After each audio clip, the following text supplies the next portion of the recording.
Belajar tentang klinis. Klinis itu kan ya penyakit. Jadi ini hal-hal yang akan kalian temukan ketika kalian jadi dokter nanti. Oke. Klinis sendiri tuh banyak ya sebenarnya. Klinis dari cor jantung sama sirkulator itu nggak sebatas ini. Cuma ini yang mungkin kompetisi kita sebagai dokter umum tuh setidaknya bisa tahu gitu ya. Oke. Kok nggak mau di next sih? Mohon maaf ini. Oke. Kita dari penyakit jantung dulu ya. Nah, oke. Jadi untuk penyakit jantung itu ada dua klasifikasinya. Kayak CHD itu kalau bahasa Indonesia itu penyakit jantung bawaan. Jadi ini ketika kalian pada saat lahir, ya ketika pada saat kalian lahir itu tuh ada beberapa adik-adik kita yang baru lahir itu mereka punya penyakit jantung bawaan atau kongenital bahasanya ya. Nah itu dibagi dua klasifikasi. Pertama itu ada cyanotik sama asianotik. Tahu nggak? Kalian pernah dengar cyanosis? Cyanosis itu kebiruan. Jadi itu berhubungan sama oksigen. Jadi kalau bahasa gampangnya asianotik itu ketika kelainan itu nggak ada pengaruh terhadap kadar oksigen pada darah. Sedangkan kalau yang cyanotik berarti akan mengakibatkan manifestasi kebiruan. Akhirnya karena ada pengaruh pada si oksigen pada darah. Nah itu bisa dibaca. Contoh kalau misalnya asianotik itu yang nggak ada sampai terlihat kebiruan itu kayak left to shine. Left to right sun. Contohnya kayak kalian udah pernah dengar tadi PVO, paten foramen oval gitu kan. Terus bisa juga PDA, paten lupus arteriosus. Terus bisa ventricle septal defect atau yang atrial septal defect gitu. Kalau yang atrial obstruction itu ya bisa dibaca kayak ya stenosis sama ada itu quartiction. Nanti kita bahas semua ini ya di belakang. Nah, sedangkan kalau yang cyanotic itu tuh nanti ada TOV, tetralgiovalent sama transposition of the TGA berarti ya, transposition of the great arteries. Oke. Kita bahas dari yang pertama dulu. Wah, kenapa ini? Oh, rusak ya? Apa ini? Oke. Oke, lanjut. Nah, kita bahas dulu dari ini yang kongenital tadi ya. Yang ini yang 1 sampai 4 itu nanti akan menyebabkan left to right shunt. Kenapa? Karena kayak yang kita tahu kan jantung kita tuh ada 4 ruangan dan semua itu punya sifat masing-masing. Antara ventricle sama ventricle dextra sinistra itu ada septum interventricular. Atrium dextra sinistra ada septum interatrial gitu kan. Dan juga ada namanya yang foramen oval gitu kan, sama ductus arteriosus. Itu semuanya akan kalau pada klien ini mereka itu ya kayak entah dia nggak ada pada saat dia lahir itu dia nggak ada, atau ada kelainan kayak yang kelemahan akhirnya darah bisa shunt itu lolos gitu. Jadi akhirnya apa? Darah yang kayak oksigen sama darah yang rendah oksigen nyampur jadi satu. Manifestasinya apa? Jadi kalian pasti akan ngelihat bayi-bayi itu pucat, lahir itu pucat, punya masalah sama nafas. Karena apa kan? Kalau kita tahu perfusi ke jaringan perfusi itu kayak transport oksigen ke jaringan itu diperantai oleh darah. Sedangkan darahnya itu tercampur, darah yang oksigennya banyak sama darah oksigennya dikit. Akhirnya jaringan itu nggak cukup mendapatkan pasokan oksigen, akhirnya lemes. Ya kalau bahasanya lemes lah, kayak gitu. Nah ini ya kayaknya nggak perlu aku bahas, kayak ini kan bisa baca sendiri. Kalau yang PFO itu foramen ovalnya nggak berubah jadi fossa ovalis gitu kan. Oke, kita lanjut lagi. Nah, ini yang mungkin akan kalian temukan ketika kalian jadi dokter. Ketika kalian kan pasti udah belajar kan pemeriksaan ini toraks itu kan, pemeriksaan dada, abdomen. Kalau dada itu kan kita akan auskultasi. Nah, di auskultasi itu pasti udah diajarin bunyi jantung. Nah, ada bunyi 1, bunyi 2. Itu normal. Tapi sebenarnya teman-teman kalau pada orang yang punya kelainan pada jantung, ada namanya murmur. Murmur itu bunyi tambahan. Bising tambahan, bunyi tambahan bisa semua.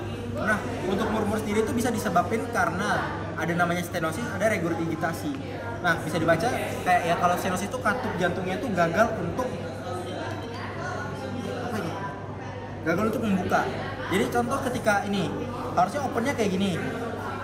Tapi harusnya terbuka lebar, dia cuma kayak gini. Kayak ya udah kecil aja. Sedangkan kalau misalnya yang regurgitasi dia itu kegagalan untuk menutup nih kayak gini. Jadi teman-teman, dalam satu siklus jantung yang begitu cepat, sepersekian detik darah harus dipompakan ke seluruh tubuh kalian, itu otomatis nggak boleh ada kebocoran. Kenapa? Karena otomatis darah yang selain darah yang beredar itu nggak cukup volumenya, udah belajar cardiac output kan, cardiac outputnya jadi nggak cukup, dan juga nanti akan nyampur darah. Jadi kan kalian pasti diajarin kayak darah itu harus tetap bisa di ventricle. Tapi kalau misalnya ada kayak kegagalan untuk menutup, bisa kayak akhirnya bisa terjadi passive ventricular filling, kayak bisa passive ventricular fillingnya tuh lebih cepat. Jadi kayak udah masuk aja gitu, akhirnya siklusnya jadi cepat, jadinya banyak suara tambahan gitu loh. Gimana ya, buat memahaminya tuh emang agak susah. Ini masih kalian pelajari di semester 4. Aku aja belum belajar ini, makanya aku berusaha ngajarin kalian yang belum aku pelajari juga. Tapi ya kayak kita sama-sama belajar bahasanya. Oke, jadi untuk kayak kelainan katup tersebut, karena kalau misalnya contoh katup yang harusnya normal jadi nggak normal, itu nanti akan menyebabkan turbulensi. Kayak turbulensinya itu akan menghasilkan suara tambahan. Nah, suara tambahan itu yang akan nanti kalian dengar sebagai bising sistolik maupun bising diastolik. Nah, oke. Untuk gampangnya ini. Nah, sebelum masuk ke bising-bisingnya itu, ini pasti kalian udah belajar kan? Kayak kalian kalau mau dengerin katup-katup itu di mana sih? Jadi katup itu kan ada 4. Ada tricus pidalis, mitral, trunkus pulmonalis sama aorta. Nah, untuk kayak aku coba tes salah satu. Kamu kalau misalnya dengerin katup bikuspidalis gimana? Pernah udah dengerin belum biasa? Oke, nggak apa-apa. Oke, jadi aku yang coba bantu aja ya. Jadi sebenarnya gampangannya katup itu tiap katup ada di tempat yang berbeda. Kalau yang mitral, bikuspidalis itu tuh ada di puncak atau apex cordis. Makanya ini dia SC5 mid clavicularis yang sinistra gitu ya. Nah, terus kalau yang katup tricuspidalis, dia itu cuman kayak di sebelah kanannya dikit, masih sama-sama di sebelah kiri. Cuman bedanya kalau yang tadi mid clavicularis, kalau yang dia tricuspid dia di parasternalis yang sinistra. Nah, kalau yang aorta sama yang truncus pulmonalis itu tuh benar-benar ya sejajar sama-sama di SC2. Cuma yang satu parasternalis dextra, satunya parasternalis yang sinistra. Kalau ingat aja, kalau dextra itu tuh dia pasti aorta. Kalau yang sinistra itu yang pulmonalis.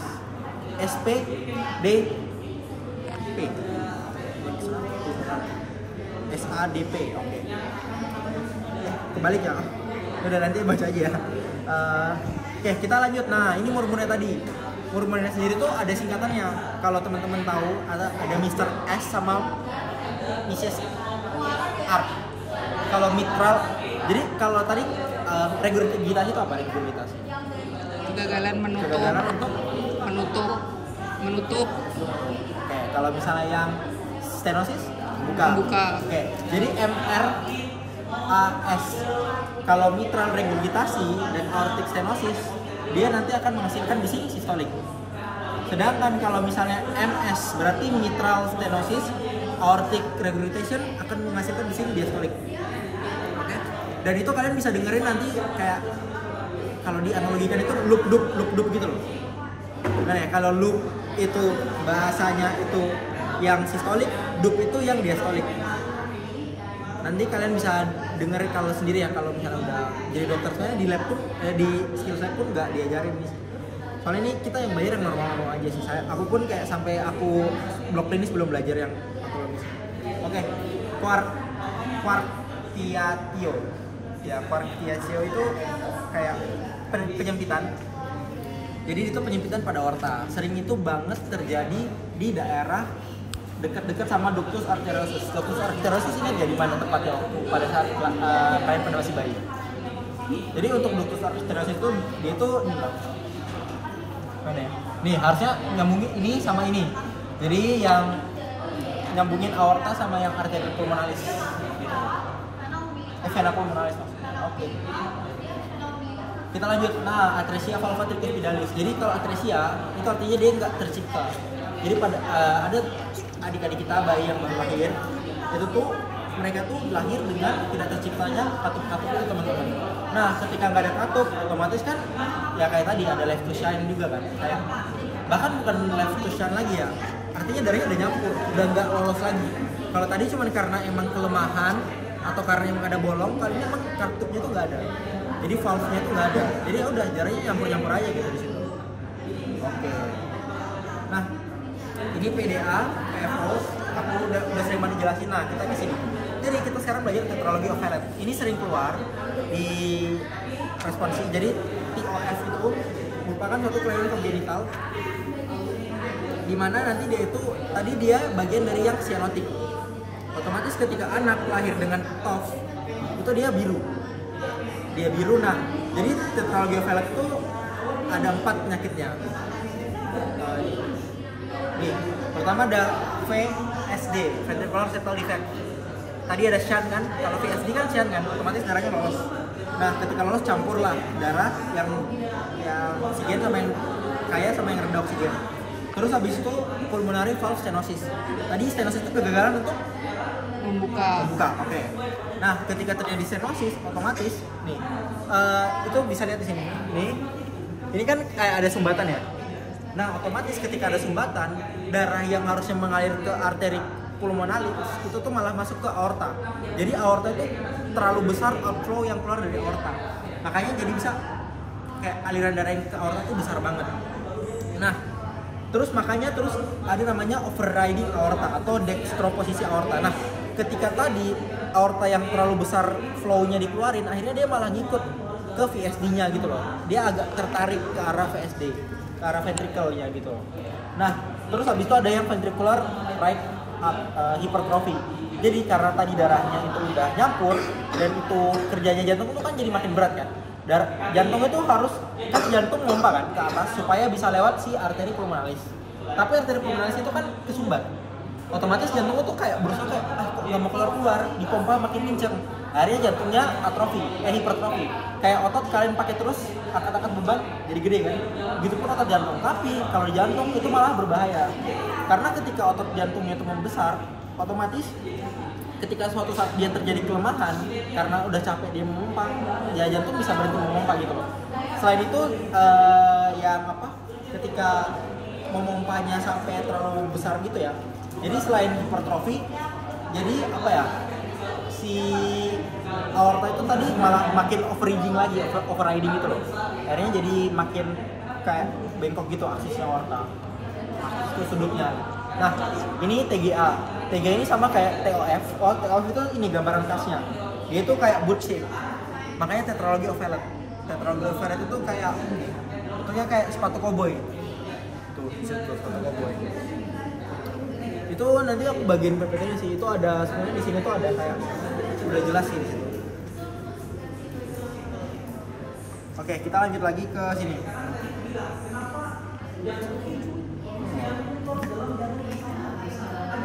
Oke, kita ke TGA, transposition of great aorta, arteri. Nah, great arteri itu apa? Aorta kan?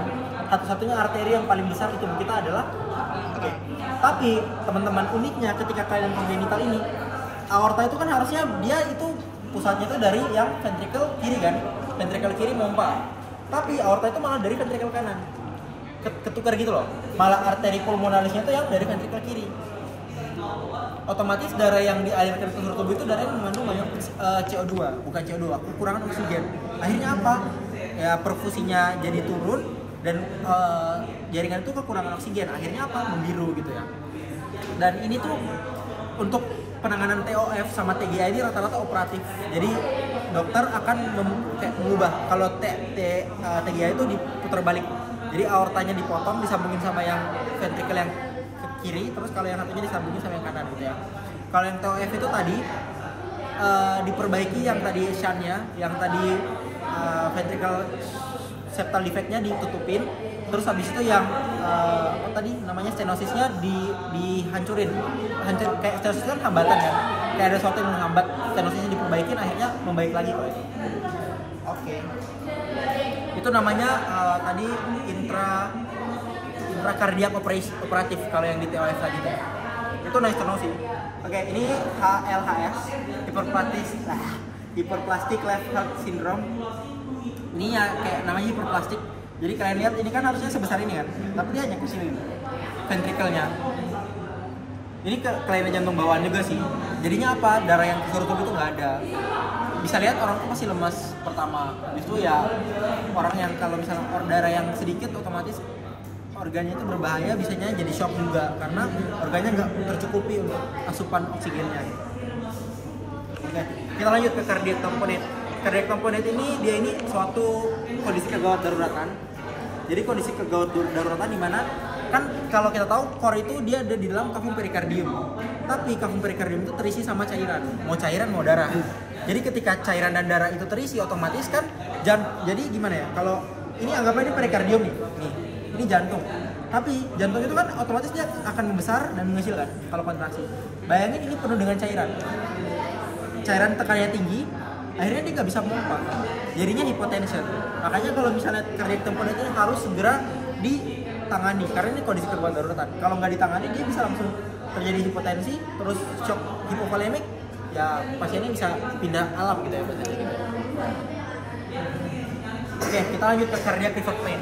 Cardiac river pain ini pada orang-orang yang punya sakit jantung. Jadi rata-rata orang sebelum ada heart attack atau serangan jantung, dia udah ngerasa sakit dulu. Nah, sakitnya itu kenapa? Karena kalian pernah dengar dermatom nggak? Dermatom itu suatu segmen-segmen yang mengalirkan persarafan gitu. Untuk river pain dari kardiak itu dari T1 sampai T5. Ada juga sebenarnya di ganglion cervicalis, tapi kebanyakan dia di T1 sampai T5. Makanya lihat di sini T1, T2, T3, T4. Makanya kenapa kalau misalnya sakit jantung itu sakitnya sampai ke tangan-tangan? Karena di sini dermatom T1 itu sampai di sini. Oke sih, gitu gampangnya sih. Oke, kita lanjut lagi. Nah, ini yang lumayan penting. AMI itu acute myocardial infarction. Kalau bahasa Indonesia gampangnya serangan jantung. Nah, kenapa kayak gitu? Karena ada sumbatan. Teman-teman pasti udah belajar aterosklerosis kan di biokim. Aterosklerosis itu ketika penumpukan lemak gitu ya. Ketika teman-teman makan dia tinggi lemak, artinya kalian makan lemak banyak, mengurangi sedikit serat. Dan itu artinya pasti udah dengar kayak kilomikron gitu kan, LDL. Nah, jadi sebenarnya yang numpuk itu LDL teman-teman. Jadi kan lemak dipecah nanti jadi LDL, VLDL, HDL gitu. HDL kan baik membersihkan. Kalau LDL itu dia yang jadi bercak-bercak nempel di pembuluh darah. Ketika bercak-bercak nempel dan ngumpul jadi satu, akhirnya jadilah sumbatan. Ketika udah jadi sumbatan, itu tuh akan menyebabkan otomatis kan darah yang mengalir ke jantung untuk memvaskularisasi dirinya kan terhambat. Jantungnya akhirnya nggak punya cukup oksigen buat berkontraksi. Tiba-tiba berhenti jantung, itu bahasanya kayak gitu. Akhirnya ya bisa ya pindah alam gitu sih. Oke. Ada 3 arteri yang sering terkena, ada LAD, arteri koroner dextra, sama yang circumflexa, cabang dari koroner yang sinistra. Oke, ini sebenarnya kalau misalnya iskemia atau sumbatan aterosklerosis itu beda nama, beda tempat, beda nama. Kalau di jantung tadi ada yang namanya AMI kan, acute myocardial infarct, tapi ada juga yang angina. Angina itu kalian pernah dengar angin duduk. Nah, terus kalau di otak jadinya stroke. Namanya ischemic stroke karena tadi sumbatan. Kalau di perifer nanti namanya PAD. PAD ini banyak pada orang-orang DM. Karena pada orang DM itu ada namanya vaskulopati. Jadi kayak ada sumbatan, terus kegagalan dalam memompa darah, akhirnya ada sumbatan juga. Jadilah PAD. Oke, kita lanjut. Oh, ini nanti dibahas di Mas Faitu STEMI. Masih banyak banget. Oke, nah untuk tata laksana nanti kita ini pakai bypass. Bypassnya itu pakai balon. Jadi kita pakai kateter masukin ke pembuluh darah koronaria. Nih, kita masukin nih ke sini. Set, masukin. Terus pas sudah masuk, ditiup balonnya. Nah, di balonnya itu ada stand. Stand itu kayak buat mencegah adanya penumpukan dari lemak-lemak. Akhirnya dikembangin, dibiarin di situ, akhirnya udah lancar lagi peredaran darahnya gitu ya. Tapi ini mahal teman-teman ya. Oke, nah ini coronary angiografi. Nah, coronary angiografi ini namanya angiografi itu pasti dia pakai X-ray. Gimana cara kita untuk melihat keadaan bagian dalam tubuh kita? Ada namanya pencitraan. Tapi kalau yang untuk kardio dia pakai kontras. Kalau kontras itu artinya kayak pewarnaan dimasukkan dulu ke darah kalian. Jadi kayak nanti kalian disuntik dulu atau minum obat supaya dalam darah kalian itu ada warna. Nah, akhirnya kelihatan nih ada sumbatan nih. Nah, ini kayak hitam artinya darah ngumpul kan. Sedangkan ini kecil nih. Darahnya ngumpul sini. Ini juga sumbatan gitu loh, kayak kelihatan. Nah kita ke sirkulator ya. Aneurisma itu kelemahan pada dinding pembuluh darah. Dinding pembuluh darah itu ada endotel. Tapi ketika endotel lemah dan juga kan ada otot-otot ya. Nah ketika lemah akhirnya dia bisa darah itu numpuk ke situ, jadilah kayak bengkak-bengkak gitu lah. Ini bentuknya ada banyak. Itu ada yang sakus, ada yang fusiform, ada yang kayak dissection, sama ada false aneurisma. Itu kayak ya dia bentuknya kayak aneurisma tapi ternyata dia itu darahnya masuk ke ada suatu kantong yang bukan bagian dari bagian dari pembuluh darah gitu, makanya false. Oke. Ini vein versus arteri. Kalau arteri itu kebanyakan sumbatan, kalau vein itu kebanyakan itu dia kayak varises, artinya kayak tadi dia itu kesumbat kayak ke pelintir gitu lah bahasanya. Akhirnya dia nggak bisa naik. Karena kenapa? Kalau arteri itu pasti dia kalau mengalirkan darah pasti dia dibantu sama bantuan tekanan dari jantung sama gravitasi. Otomatis dia nggak perlu katup. Sedangkan di vena kalian pasti butuh katup. Udah belajar histo yang tentang ini kan di vena itu vena kecil pasti ada katup kan. Apalagi di vena ini anggota gerak bawah itu pasti butuh katup. Nah makanya kenapa kalau kelainan pada vena itu dia lebih ke sumbatan-sumbatannya dari katup, kelainan pada katupnya gitu. Sedangkan kalau pada arteri kayak kesumbat sama lemak gitu.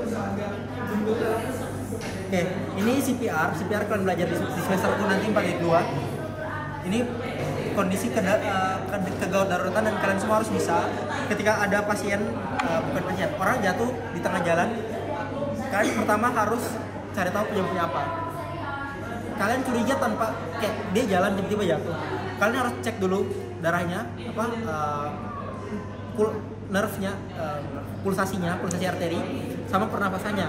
Kalau misalnya rendah, kalian butuh kasih napas buatan sambil CPR. Itu ada siklusnya. Aku nggak mau ngajarin di sini karena biar dokter aja ngajarin. Ya.